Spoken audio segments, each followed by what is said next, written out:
안녕하세요. 세무TV 세무절세양 쌤입니다. 네, 오늘은 사장님께서 가장 어려워하시고 민감해하시는 부분일 것 같은데요. 직원 고용과 관련된 세무관리에 대해서 알아보도록 하겠습니다. 오늘도 어김없이 세무장부 세무주치 두 분을 모셨습니다. 와! 와! 네, 인사 좀 부탁드리겠습니다. 안녕하세요. 세무주치 김민지 세무사입니다. 네, 안녕하세요. 홍석원 세무주치입니다. 오늘은 고용 관련해서 좀 알아보려고 하는데요. 정직원, 계약직, 일용직, 알바 등등등 용어가 엄청 많이 있어요. 근로자의 종류, 형태 이런 것들에 어떤 차이점이 있는지 한번 설명 좀 부탁드리겠습니다. 일단 세법상으로는 일반 근로자와 일용 근로자 두 가지로 나눌 수 있는데요. 일반 근로자는 특정 고용인에게 계속하여 고용되어서 열정의 급여를 받는 것을 의미하고요. 네. 일용 근로자는 3개월 미만 기간 동안 근로를 제공하면서 네. 근로 제공일 또는 근로 시간에 따라서 급여를 지급받는 근로자를 의미합니다. 네. 여기에 추가적으로 우리가 일반적으로 알고 있는 3.3% 프리랜서를 고용하실 수도 있는데 네. 이럴 경우에도 인건비 처리가 가능하기 때문에 음. 회사 상태에 맞는 고용 형태를 취하시면 될 것 같습니다. 네. 근로기준법에서는 근무 시간에 따라 근로자를 나눌 수 있는데요. 상용 근로자는 가장 일반적인 형태로 일주일에 40시간 근무하는 근로자를 말합니다. 반면 단시간 근로자는 일주일에 40시간 미만 일하는 근로자를 뜻합니다. 그 중에서도 초단시간 근로자는 일주일에 15시간 미만으로 일하는 근로자를 의미합니다. 네. 일용직은 하루 또는 30일 미만의 기간을 정하여 일하는 근로자를 말합니다. 이러한 근로 형태에서 근로계약에 정함이 없는 경우 정규직 근로자로 분류하고 있습니다. 네. 상시 고용되어서 일하면은 상용 근로자, 그리고 3개월 미만으로 고용되면 일용직 근로자, 그리고 직원은 아니지만 프리랜서 고용 이렇게 크게 나눠볼 수 있는 게 맞을까요? 그렇다고 볼 수 있죠. 네, 그렇습니다. 네, 그렇다면 이렇게 법상으로 근로자를 엄청 세분화시켜서 여러 기준으로 나누는데 이렇게 나누는 특별한 이유가 있을까요?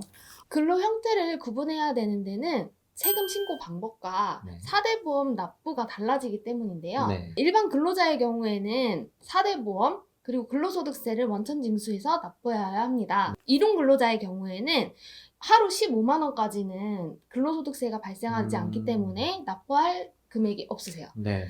또한 프리랜서는 지급하시는 금액의 3.3%를 원천 징수하셔서 납부하시면 되겠습니다. 4대 보험은 직원 고용 시에 무조건 가입을 해야 되는 부분인가요? 산재보험은 모든 근로자가 가입 대상입니다. 마찬가지로 상용직이든 일용직이든 근로기간에 상관없이 고용관계가 유지가 된다면 고용보험도 마찬가지로 가입 대상이 됩니다. 국민연금은 고용기간이 1개월 이상이면서 한 달에 8일 이상 근로하는 경우 가입을 하셔야 합니다. 네. 국민건강보험도 고용기간이 1개월 이상 유지가 된다면 반드시 가입을 하셔야 합니다. 이러한 상황에서 소정 근로시간, 월평균 근로시간이 60시간 미만이 된다면 초단시간 근로자로 분류가 되고 이 경우에는 국민연금, 국민건강보험, 고용보험에 가입하지 않으실 수 있습니다. 네. 다만 초단시간 근로자라고 하더라도 생업 목적으로 3개월 이상 고용되는 경우 4대 보험에 가입하셔야 할 수도 있습니다. 3.3% 원천 징수를 하는 프리랜서의 경우는 4대 보험 가입 의무가 없고 고용보험과 산재보험은 일용, 상용 상관없이 모두가 의무 가입을 하셔야 되고 1개월 이상 근로하는 상용 근로자는 건강보험과 국민연금 모두 가입해야 한다. 이게 기본이 되겠네요. 네, 맞습니다. 네, 감사합니다. 요즘 정부에서는 중소기업과 자영업자 사장님들의 고용을 장려하기 위해서 그 고용과 관련된 지원금이나 혜택을 다양하게 제공하는 것으로 알고 있어요. 이에 대한 설명도 좀 부탁드리겠습니다. 두루리 지원금으로 국민연금과 고용보험을 지원받으실 수 있고 일자리 안정자금으로 인건비의 일부를 지원받으실 수 있습니다. 고용증대 세액공제와 사회보험료 세액공제를 통해서 절세를 하실 수도 있습니다. 그리고 청년을 고용하는 경우 청년 추가 고용 장려금이나 청년 고용 증대 세액공제 그리고 사회보험료 세액공제를 활용할 수 있으니 반드시 이 점을 확인하시기 바랍니다. 이러한 청년 고용 지원 정책은 자주 변경되고 사후 관리가 필요하오니 저희 세무주치에게 상담을 요청해드리면 친절히 안내해드리겠습니다. 마지막 질문인데요. 요즘에 경제 상황이 많이 어렵잖아요. 많이 어렵다 보니까 고용주인 사장님들과 근로자, 직원들 사이에 마찰이 굉장히 많이 늘어나고 있는 것 같아요. 이럴 때 사장님들께서 피해를 보시지 않으시려면 어떤 것들을 좀 주의하시면 좋을지 설명 좀 부탁드립니다. 알바생이라고 하더라도 표준근로계약서를 작성하고 교부하지 않으면 최대 500만 원까지 과태료가 부과될 수 있으니 이 점을 반드시 확인하시기 바랍니다.